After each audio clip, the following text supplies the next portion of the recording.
Hey, good morning, everybody. This is Mike. Thanks for showing up for this reaction. So, Miss Kimmy wants me to react to this. It's kind of a comedy skit, apparently. Australian comedy duo sports parody. And this one is Roy Slaven and H.G. Nelson doing their bit. I think it was the 2002 Salt Lake City Olympics. And Stephen Bradbury and skeeting. So I don't know what we're going to get into. It'll probably be something funny, and I'm looking forward to it. So ironically, well, I won't put that out there. That just clouded the issue. So let's go to what I'm seeing and what y'all seeing is the same thing. So let's get into it, shall we? All right, I'm gonna make sure I got it. Okay, here we go, y'all. And by the way, thanks again for showing up.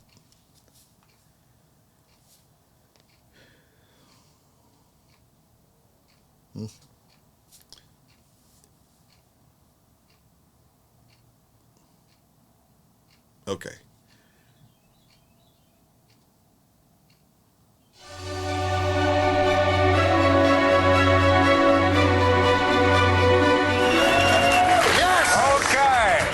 To this historic ice cream special. Ding dong, the witch is dead. Gold at last, Roy. Gold at last. Obviously, the news of Stephen's great win has filtered through to all viewers tonight. Yeah. If you haven't seen the race, don't worry.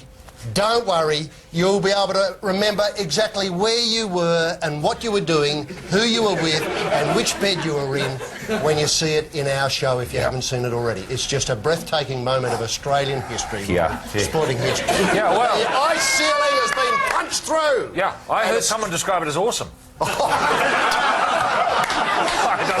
had to look at him. Awesome. Awesome. And so we come to this moment which many of us thought would never happen.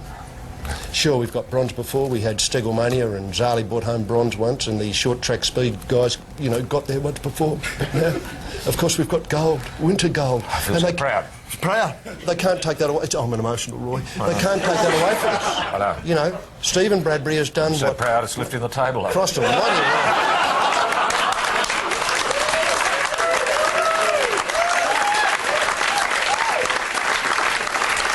I hope you're not expecting... At least I think it's me. Yes. No. Well, look, I've got to say is that I hope we're not going luging tonight, Roy.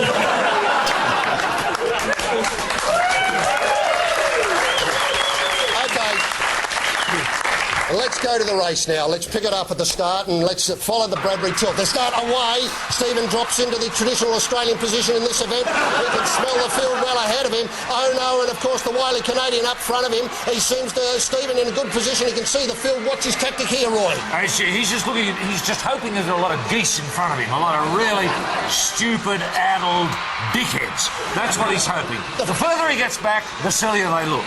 And so he can catch him down the straight and sort of lose him on the turn here. It's, of course, the fancied Canadian and Apollo Ono who are the favourites in this race. Stephen's still well positioned for the geese in front of him to take the flock when it's ready. And we've got 6 laps to go. Nothing's changed up front. Is he losing touch with the field, do you think, at this stage? I don't think so, AC. He's looking at their dates. It tells you an enormous amount. Stephen's at his happiest when he's got 4 dates in front of him. And so the 4 dates are cruising away. Do you think he's putting in too hard? Do you think he should be saving himself, Roy? Look, he is saving himself. He's got something special there. He's got them covered.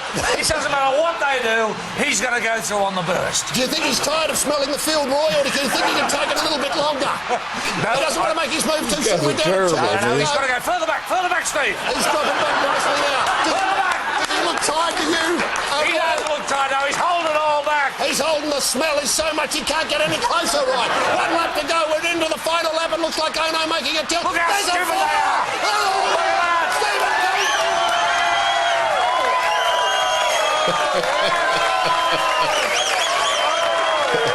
Yeah, that'd be the only way I could do it too.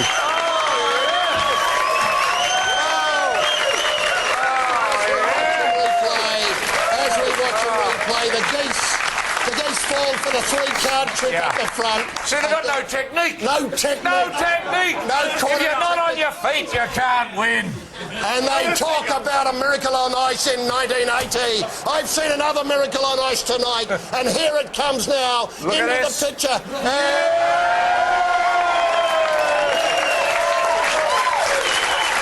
Oh, yes. Oh, that's the picture. That's the image. That's the one. And now, can you make welcome the man of the hour, the first ever winner of a Winter Olympic gold medal for Australia, Mr. Stephen Bradbury.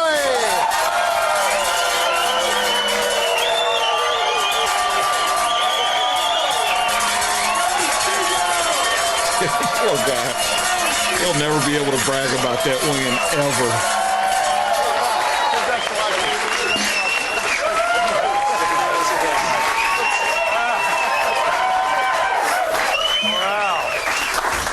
Yes, congratulations, Stephen, and you gave us all a terrific thrill. Terrific thrill. Now, Roy, you're going to break open the champagne? I'm breaking open the champagne. Are you It's allowed French, to drink? unfortunately. We couldn't get Australian champagne here, and Australian champagne is much better than the French. Are you allowed to drink? I think I can spare myself one or two. Right, or two. Look, you've declared it was going to be the last games. After tonight, is there any thought that you would change your mind? At the moment, I very much doubt it, but we'll see. Bloody hell, you don't get gold medals every day of the week. don't. And You don't. wait till Roy, maybe a toast. Toast. Ladies and gentlemen, I'll give you Stephen Bradbury.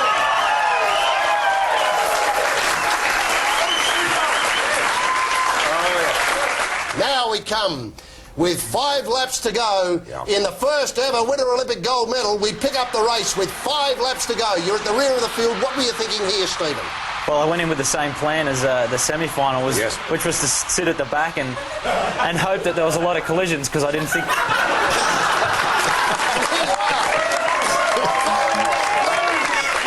Smart guy. Absolute perfection. You've got 3 laps to go. You're still thinking anything can happen? no, I'm thinking my legs are hurting and I'm probably going to finish 5th. And you seem to be dropping off here, but none of us had given up hope on you because you're short track and you're in the final. You come to 2 laps to go. It does look as though your race might be over, but no. Here we go. The pedal to the metal. There goes a bit of bargy-bargy. Yeah. The Canadians are out. Ono's out. And look who's out.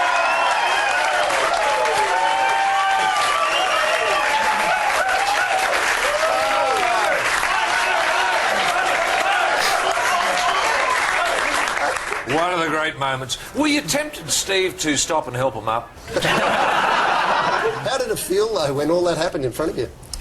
Oh, it was very scary, I guess. Everybody went down in front of me and I was like, oh my God, I think I just won. You've been in the top 10 for, what, 12 years? Pretty much, yeah. Pretty much. So it was about time that a little bit of luck Yeah, a little bit. came through. All it needed was 6 blokes to fall over, and they did.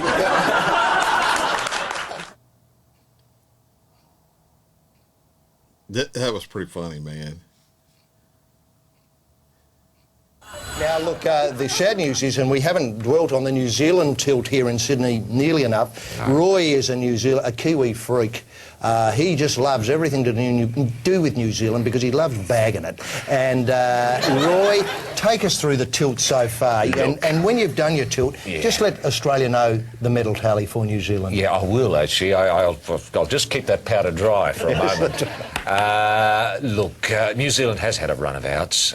We can have a look at a little bit of New Zealand in action here. I think we start off with the New Zealand softball team, HG, and it's just come off the rails, the whole thing. Here we go. A strike, a trip, the shoelaces are undone. And it's bloody hard to do them up when you've got the silly gloves on that don't really fit and the tongue's getting in the way. It's just been an absolute bloody disaster for New Zealand, and this was the high point for them, actually. Here we see the New Zealand in the white here going left to right. Looks like the full court press from Korea has worked its magic on New Zealand. Here they're working the ball around, and it just falls away from them again. And we do see one of the New Zealanders, one of their crack crack New Zealanders actually going for a... oh, we'll see the layout here. Yeah, very easy. Making the New Zealand looking very, very ordinary. Here we go. Here's a penalty shot, HG. Look at this. Put it in. Yeah. I hate to say it, but... Now, that's how it's been for New Zealand from start to bloody finish. And their highlights they're seeing over in, I mean, we can dwell on our, Climmy and the whole tremendous relay team, and we've got Susie, and we've got, our equestrians. We can celebrate a lot of our... But poor on New Zealand, all they've got to look at is tragedy, travesty, and sadness. And the other thing is actually their training secrets are being stolen. Yes. All their computers, not that there were many secrets there. I got a copy of the New Zealand training secrets here, HG. Have you? That makes very interesting reading. Off you shoot. Team secrets. Okay, number one, don't think like a New Zealander. Number two, when speaking to an Australian, deny you are a New Zealander. For swimmers, one, don't swim on a full stomach. That makes sense. Two, if you get to the front, try to stay there. Number three, try to have a good long sleep before you swim. Athletics, one, C.2 for swimmers. If you get to the front, try to stay there.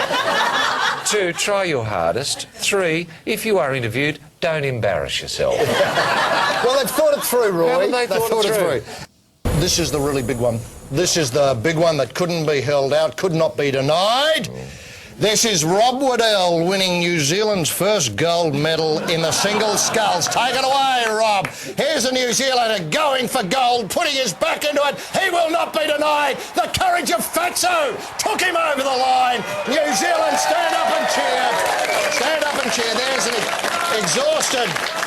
exhausted Kiwi in the boat getting New Zealand's first gold, and the second place getter can't believe that a New Zealander's got gold. He has to inspect it, taps him on the back, and tomorrow in New Zealand, this is the medal tally. Yes. And here's the headline, Waddell's Golden Shower. Oh, yes. Fantastic. And don't New Zealanders perform at their best when they're sitting down going backwards? Oh, man. They're ruthless. They're funny, but holy cow, they're just ruthless on our compadres down there in New Zealand. Bless their hearts. Yeah, so, Kimmy, that was pretty funny. And you guys are watching this right after I posted the request from way back. Ironically, these two had the same idea of posting this speed skater. It's pretty funny, but Kimmy she recommended that way back Greg's goes first, and then hers goes second. It'll make more sense that way. I haven't done Greg's yet. But I'm about to, and then it'll just be posted in backward order, I guess you could say. All right, y'all. So that's going to do it for me. Thank you for stopping by. Hit that like button, all that other jazz, and then until I see y'all again, I'll catch y'all down the road. Okay. All right, man. Here we go. All right, man. See y'all on the next one. Bye now.